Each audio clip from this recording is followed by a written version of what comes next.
Hello everybody and welcome back to my channel. My name is Alison, the online piano and violin tutor. If the violin is shaking when you're trying to do vibrato, that is the number one sign that you are attempting vibrato too soon. Number one, the first thing you're going to need is a violin. I have been playing the violin since I was 4 years old. At the age of 18, I graduated with a Bachelor of Arts degree in music. With the amazing talent that's Alison Sparrow. Alison, come out here.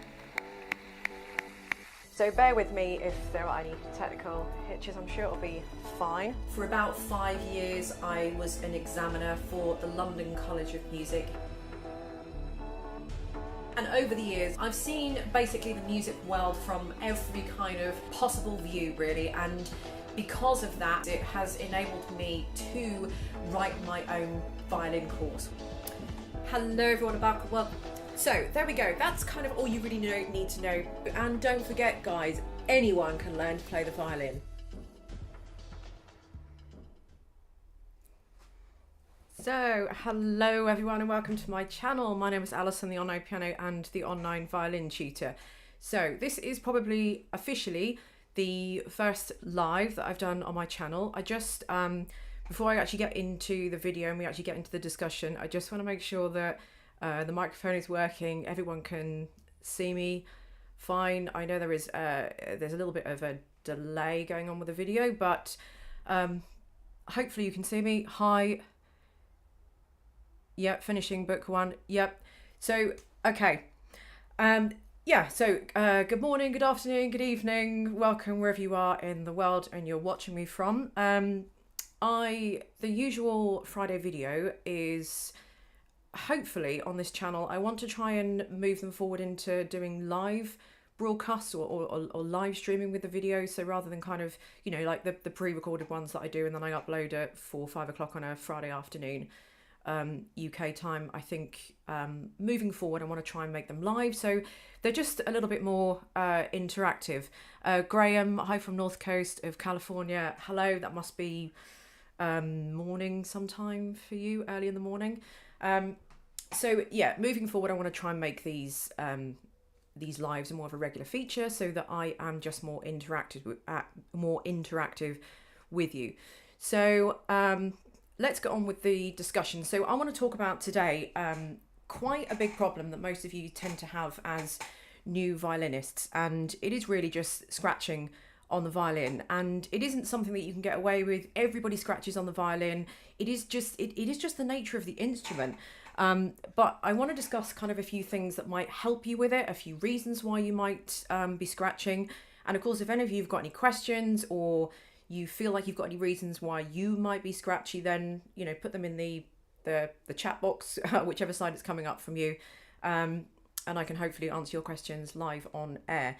So the first real issue is going to be actually physically holding the violin. So as you know, your bridge is angled this way. So you can see, this way. So you can see on the E string, it is angled a lot further down. So you're not going to get away with just holding the violin and just being able to have the arm of your bow positioned wherever you want to position it. It isn't going to work that way. So what you're going to have to do is make sure that you know where each of the strings are so that you can figure out where your arm is kind of sitting. I know I'm off screen a little bit, but you know, for the G string you want to be isolating the strings here, so you want your elbow to be up, the D string a little bit further down, A string a little bit further down, and the E string. So the arm angle is going to play probably the most significant role in all of this, I think. I'm trying to keep an eye on the chat as well. Hello from Nigeria. Oh wow, Nigeria. Hello. I think I recognise you. You're doing a great service post these videos, people. Yes.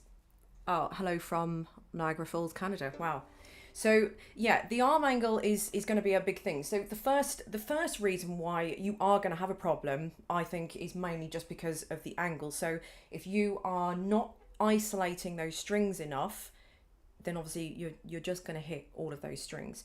So try and see if you can isolate things. There are some exercises that you can do as well. So just individually playing the strings. I just want to make sure I'm far enough back from the microphone, but let me just turn you down a little bit so we're not blowing everybody's eardrums out.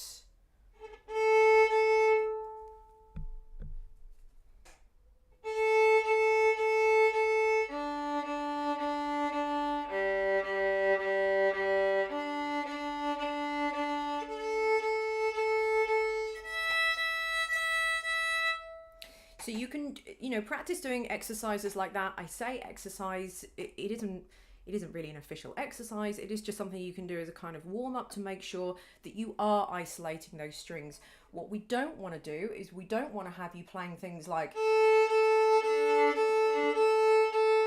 you know, we don't want the inconsistency with the bow. So this the bow is going to come in a little bit later as well, the consistency, but I'll talk about that a little bit later in the video. But trying the exercises so that you're just isolating out those strings. Let me just turn myself up a bit so you can hear me again. Yep. So making sure that you're isolated is going to help, and just practice those exercises a little bit so that you are not going to be hitting those strings. But something else that might be an issue as well is at the angle of your bridge, and you might need to, oh, there we are, you might need to have a look at the angle of your bridge. So if some of you are playing on sort of more student type violins, perhaps the angle of your bridge isn't going to be enough, so that might be something that you need to go and have a look at, maybe just getting the angle altered a little bit. I know when I purchased this violin that the angle was a little bit off for me, so the violin luthier who I bought it from, he just kind of knocked a little bit off of the E string. There you go, you can see a good angle there. He knocked a little bit off at the E string just so it just suited my style of playing. But before then, when I was trying to play the E and the A string, I was just hitting all of the strings. V Petrov, string crossing's my problem. Yeah, exactly. It's string crossing is the number one reason for the scratchiness. There are a few other reasons as well, but yeah, most of you are going to be, you know, having that problem. Amol Ray, hello. I can't believe I'm watching you live. Yes, nice to see you all. Blue Rose, haven't started playing yet, but definitely worried about having problems with hitting multiple strings. Yeah, just isolate them, but you have to figure out where the hand has to go. Where the arm has to go. So, you know, we're going to be there for the G string, there for the D string, there for the A string, and there for the E string. So you have, sorry, I know I'm off screen there, but it's really just, it's this. There's nothing in between. It's, as I've described it in the past, it's a little bit like going up in a lift or an elevator, as they say in the US.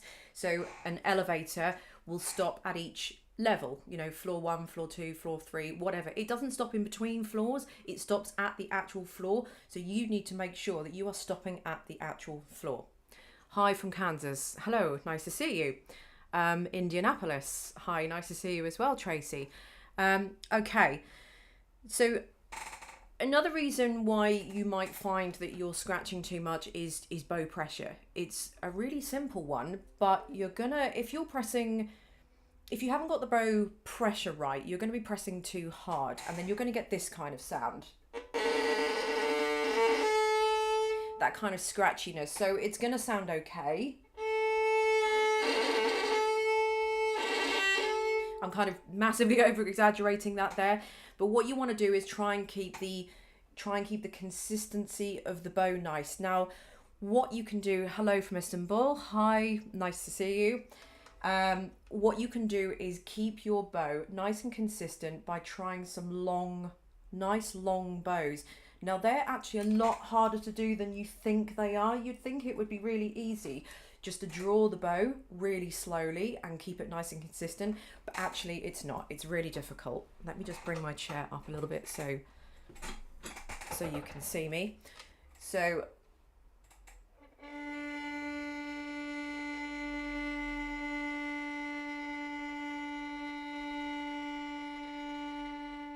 something like that. So you don't want any, you don't want the kind of the sound to kind of waver down, the kind of the note of the string to pull downwards. You want the string to be nice, you want the sound to be nice and consistent.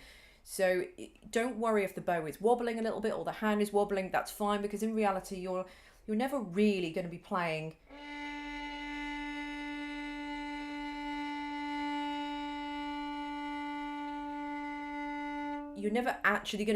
that kind of painfully slow.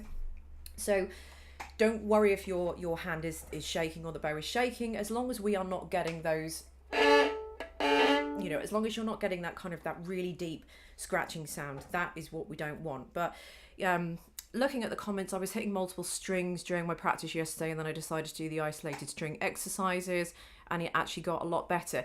Yeah, so if you just remind yourself, going back a point to the isolation, hitting other strings is just going to be the main problem for the scratching. As I said before, for those of you that are new and have just joined me, those string isolation exercises, they're excellent to do, guys. You've really got to do those exercises.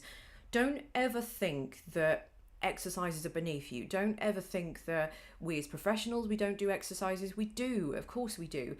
We can't, you can't do every technique all the time, and you can't be good at every technique all the time, because what you're practicing and what you're working on individually doesn't always call for every single technique that we do in the violin. So I mean, I'm not practicing personally the isolation exercises, obviously at the level I am at the moment, but I am still doing exercises, and I have to, because if I'm doing particularly fast passages where it requires a lot of fast finger movement up here, some scales and arpeggios, and I can't do them, or my fingers are getting tripped up, or whatever it is that I'm doing and it's going up and down the fingerboard, I will stop and isolate that, and I will practice those. So don't ever think that going back and doing those exercises is beneath you. Oh, I don't need to do them, I've been playing for 3 months.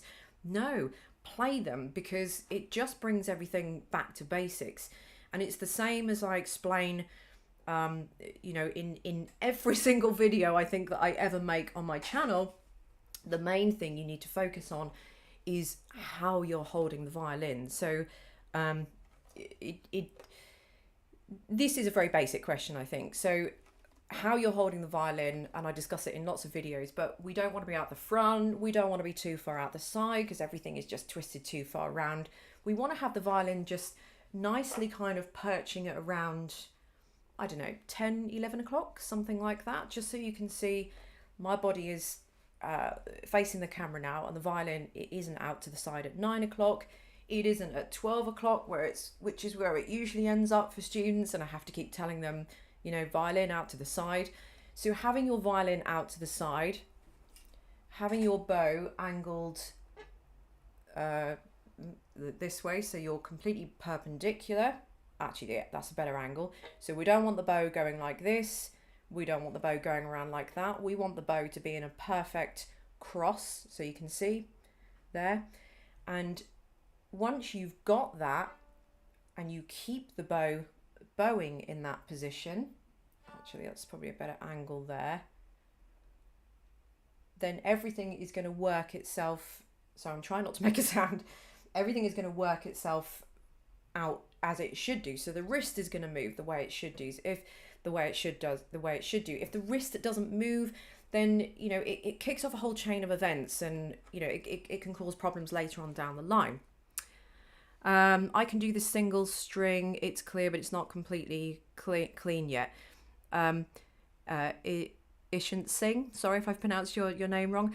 Yeah, it's just practice. None of this is going to come overnight. Nobody ever did anything overnight. If we were all doing everything overnight, then we'd all be world-class violinists, wouldn't we? So just keep on with it. Did someone say about how tight the bow should be?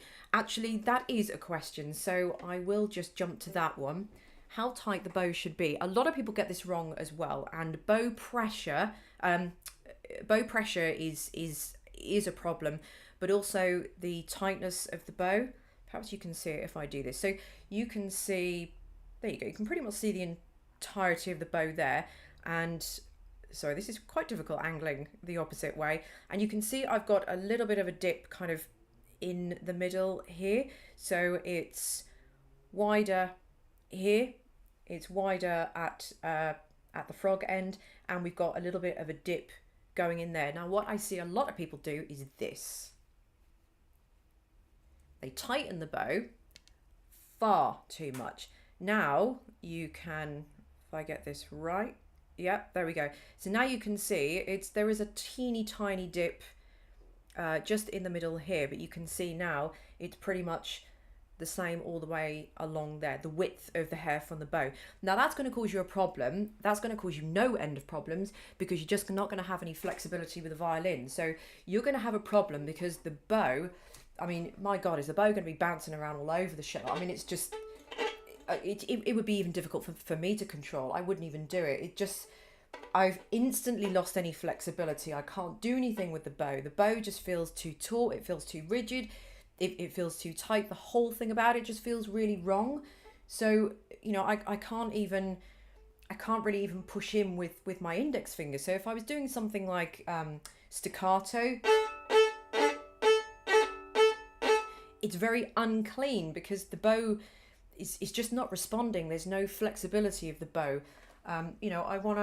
If I just soften the bow off a little bit, so we've got a little bit of that bend back in the middle. Can you see that okay? So we've just got a little bit of a bend in the middle, but just not too much. Then it's nice and clean then, because as I'm moving, sorry, I know I've digressed a little bit into staccato here, but as I'm moving with my index finger, then the bow is just a lot more responsive. So having your bow too tight is going to be a bit of a problem, because you are never going to be able to get that consistency. So if I tighten the bow up again, and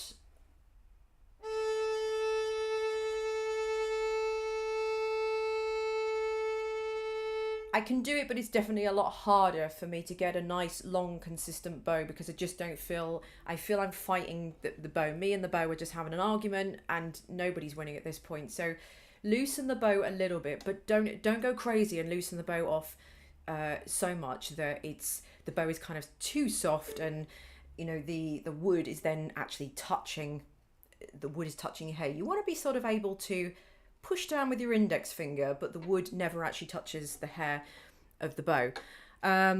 Okay, I think the one thing that's letting me down is sight reading skills. Sight reading, yeah, we can talk about sight reading in another video. I'll make a note of that. I learned that technique from your videos a few years ago back, when someone else asked if I look like a pro, but I still sound like, right. Yeah, so yeah, I think you are talking about the long bow technique there, aren't you? Okay, seems to get scratchy and bounce. William says it seems to get scratchy and bouncy at times on those long, slow up bows when it starts to get near the frog.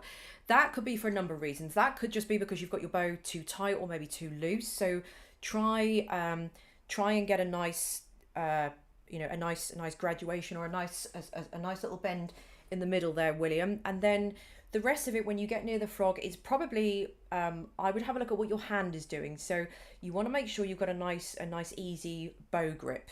So we don't want to have too much pressure on any one finger. So I know it seems like I'm kind of digressing off into other areas here, but, talking about bow grip and things like that, but everything is cumulative information. Everything means something. If your violin is sitting at 12 o'clock, it causes a whole load of problems. If your violin is sitting too far out to the side, that's another whole load of problems. If you're holding your bow and you end up with your thumb kind of a little bit further down, that's another whole set of problems. Everything has a ripple effect with the violin. So if you are doing one thing ever so slightly wrong, you'll find that it'll just kick off a whole chain of events that will just cause other problems down the line. So make sure that you are holding your bow exactly as you should do. So make sure you've got your fingernail kind of wedged into the to the wood of the bow that you've got there. 2 fingers over, a nice tilt towards the index. This is how I hold the bow, guys. I'm assuming that as you're following my 1 to 30 violin course, the books that I have, that you are following the bow hold that I actually teach. So make sure that your bow hold is correct. And the one thing I find that makes it a lot easier is if you tilt. Make sure you've got a nice tilt towards that index finger. So when you are pulling the bow up and down,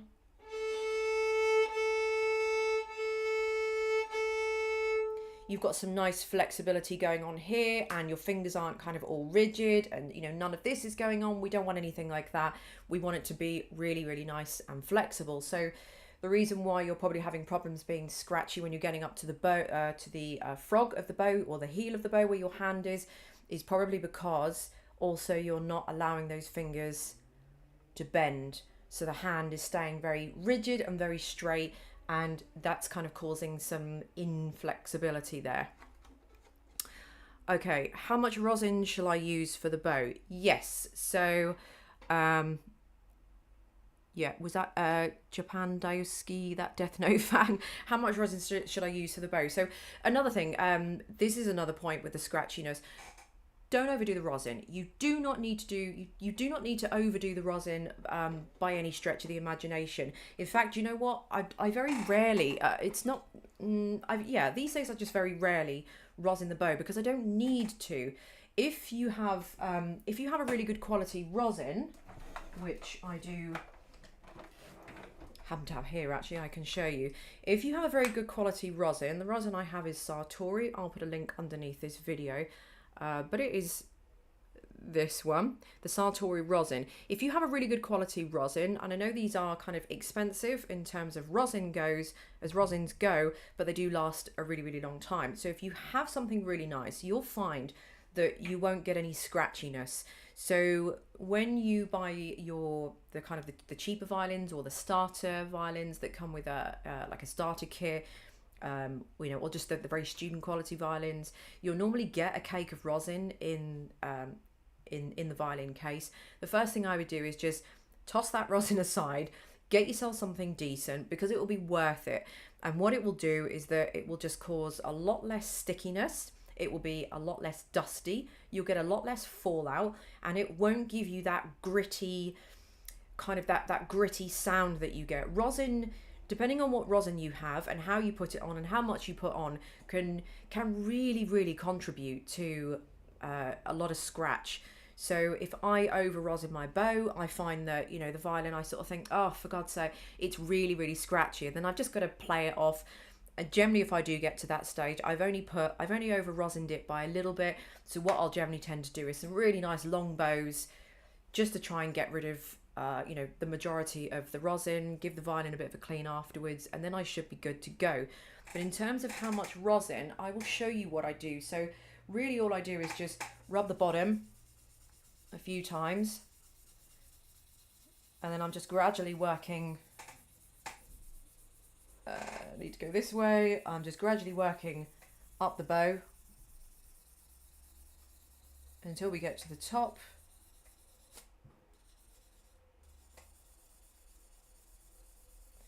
I probably just do a couple of swipes up and down. That's it. That's literally all I do for rosin. And then my bow, I know I've not over rosined the bow. I haven't got too little on there. I've just put enough there just to kind of keep it topped up. So that's really all you need. So get yourself a good, decent quality rosin, because that is going to make a huge amount of difference, because a rosin will cause a lot of scratch. And again, if you're just playing on the standard strings that the violin is coming with as well, those strings are probably going to be they're going to be on the cheaper end of the scale, and they're probably going to be they're going to be steel wound strings. So they're going to be quite harsh sounding anyway. So if you've got a nice decent rosin and you've got something like a light rosin, which is this one, you can get dark rosin as well. If you've got a light rosin, it's just going to give you a little bit more of a softer, kind of less gritty sound. Darker rosin, there isn't really too much difference between the two, but the darker rosin is just going to give you perhaps just a little bit more grit, perhaps. Might be great if you're in a little bit more of a humid area, if you're somewhere like the UK where it's always raining and we never get anything here apart from just rain, wind and thunder. Something like this would be absolutely fine. Okay, let's have a look. Vikesh Khanna, is the bow supposed to be always having a slight tilt while both up and a down bow? And when we play, do we need to be 100% parallel to the bridge? Some say the up and down movement makes a figure of 8. So tilted bow, little bit off topic, but it can help with a little bit of scratchiness. I do play with a tilted bow. If you want to play with a tilted bow, make sure you tilt the wood away from you. Don't have the wood towards you. Make sure the wood is away from you. And yes, you can play with a tilted bow. You'll get a little bit more of a softer, more finesse kind of sound from your playing. I sometimes play flat bow as well, depending on what I'm doing. If I want to play something, I don't know, just something a little bit more harsh, perhaps, or something a lot louder, then I will play with a flatter bow. So we've talked about rosin, we've talked about posture, we talked a little bit about wrist position. So again, if your wrist isn't up like this, we don't want the wrist to be down. I see a lot of students always playing with their wrist down. Wrist has got to be higher up. So the more you play with your wrist up, the easier it is to get that bow consistency. Remember when we were talking about trying to keep that bow, or trying to pull the bow up and down, trying to keep it nice and consistent? You will not be able to do that if your wrist is down like this, if your wrist is lower than your bow, because what's going to happen is that my shoulder comes up, my arm goes in, and then I start playing like this, and then I start getting problems because then we're doing all that kind of stuff, and we don't want to do that. So we want to keep the wrist nice and up. And the other kind of main topic I wanted to discuss is just the hardware that you're playing on. So the actual violin that you're playing on. Now, I appreciate a lot of people, don't want to spend a lot of money on the violin. Violins can range from, I don't know, $100, $200 all the way up to, you name it, they exist. So if you can get your hands on a good quality instrument, it's going to be a lot better for you, because everything is going to be very nicely set up. A lot of times the cheaper violins, the bridges are the main issue. So the bridges they're not quite set up. So you can see here I've got a bit of a curve on the bridge. So your bridge should be nicely curved. So what you want to try and do is make sure that you've got a decent violin, so the bridge is nice and angled for you. If not, that's something you're going to have to get sorted out. So when some of my students that were quite scratchy on the violin, what I would do for them is give them my violin and give them my bow and tell them to play whatever it was that they were playing.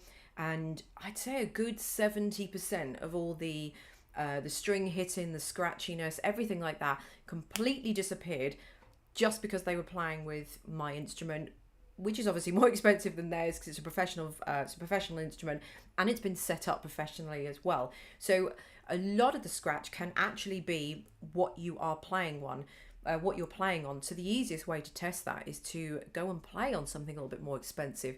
You can hire violins, hire them. You can rent out violins. That's a good way to, to kind of get your hands on decent violin without actually having to fork out a lot of money, just to kind of see how you go with it. But one of the main issues is gonna be the violin that you're playing on, and I say it every single video.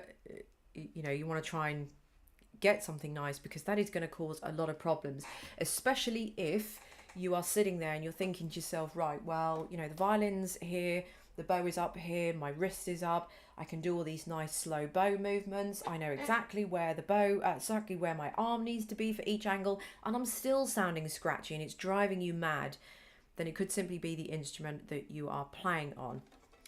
So I would say that I've covered the main bulk of the points as to why you might be scratchy. Let's have a look at some questions. Any plans to write more books? No.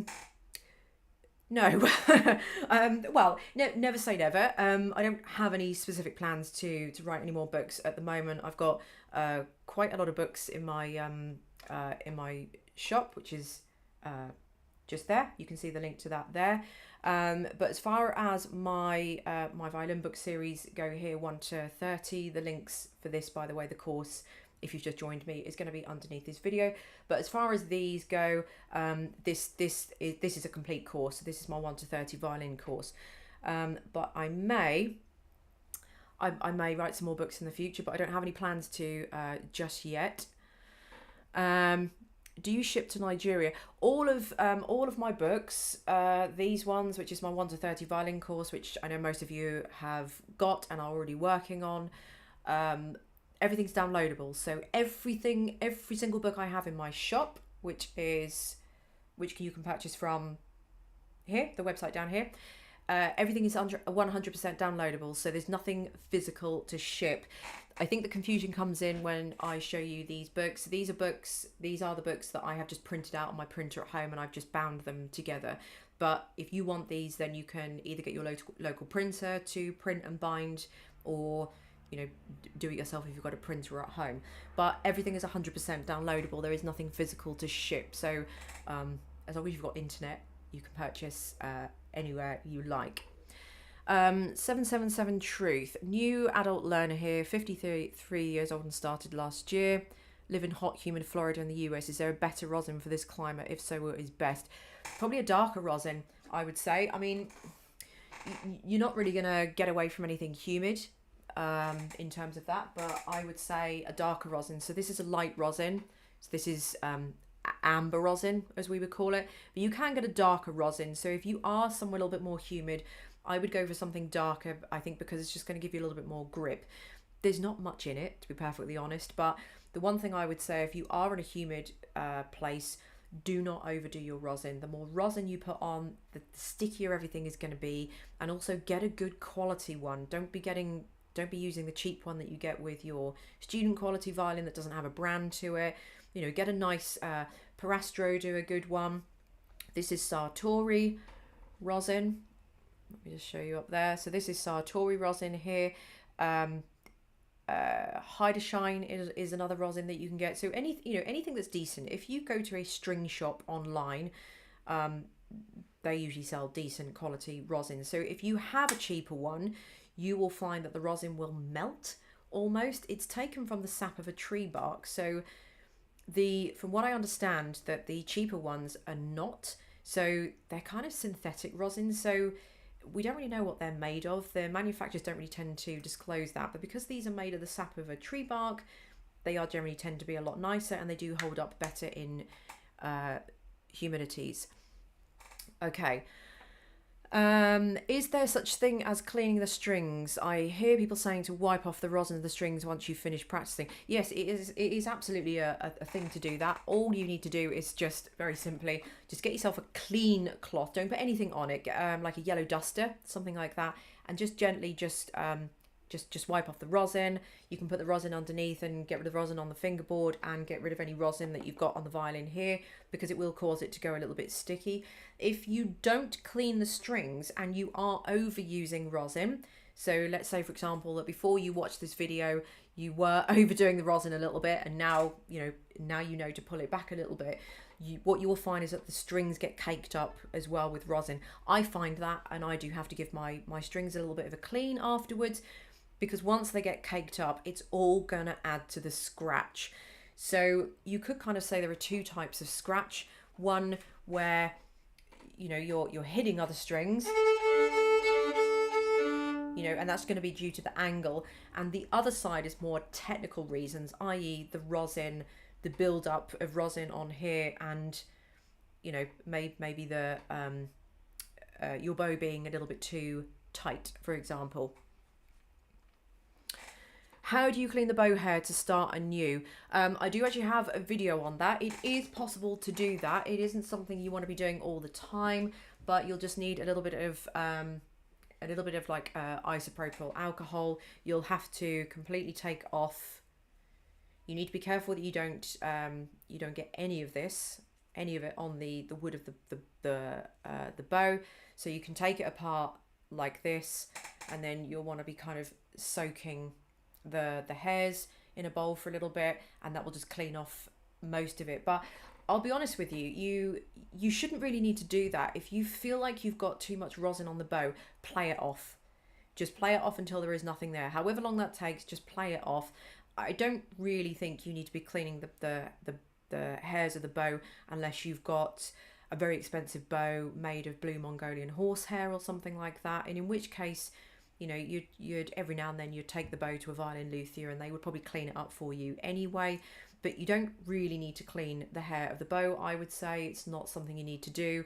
Just play off any rosin, and then when you feel like there's nothing on there, get yourself the new rosin and just apply that as normal, and that will just start to take effect. I don't think you kind of need to reset the bow hair or anything like that. Okay, Sabo T. How often to change the strings? Do you have a video of it? I do have lots of videos actually on how to change the strings. How often you change them would probably depend on how often you play, really. So if you were practicing every single day, and you were just a normal student, probably like most of you watching this, I would say you could probably get away with changing your strings maybe once a year, maybe up to twice a year if you really wanted to. But yeah, definitely at least once a year. I wouldn't want to be having strings any longer than that, because you're going to find that they are just going to lose their strings tend to lose their sparkle after a time. They just tend to go dull. It's very difficult to articulate how that sounds into words, but I can only just describe it as just they just sound very dull. They don't sound as kind of as bright and shiny and new as they kind of once did. Okay, Kemray, I think I've pronounced your name correctly. Are scales in violin learning somewhat equal to learning guitar chords? No, not no. So scales and chords, they are two completely different things. Chords are just playing multiple notes, namely 2 or more notes at exactly the same time. Scales are playing one note after each other, da da da da da. So that's going to be a scale. They're very different techniques, because if you're playing a chord in a guitar, you're going to be, the shape of the chord that you've got there with your fingers, and then you're going to be strumming that. On the violin, they used very, very differently. So scales are used for intonation and to get better at other different kind of techniques. Okay. Katie Fournier. Hello, Katie. Nice to see you. Katie says, is the poor quality of some string, can the poor quality of some strings make your violin sound more scratchy? Yeah, absolutely. Of course it can. It's always better to have just the best of everything. If you've got a nice violin, if you've got a nicely rounded bridge, if you've got a nice bow with some nice real horsehair in, if you've got a nice rosin, if you've got a nice set of strings, all of those are going to make a huge difference into how scratchy you're sounding. So hitting strings is one side of sounding scratchy, and that's more of a technical error. Well, that's more of an error down to you, that you're not getting this part of the arm balanced correctly. But also the other side of sounding scratchy is going to be those technical kind of issues that you're going to have, the things with the rosin and the strings and the bow and the violin. And as I said earlier, my students, I used to give my students my violin, have them play whatever it is they're going to play, and then 70% of the scratch would just completely disappear. So we knew a lot of it was just coming from the instrument. So yeah, absolutely, strings are going to play a huge role in them. Depending on what strings you get, that's a whole other subject. But yes, if you get a decent set of strings, you're not going to have any problems with you're not really going to have any problems with scratch. Okay, have I missed?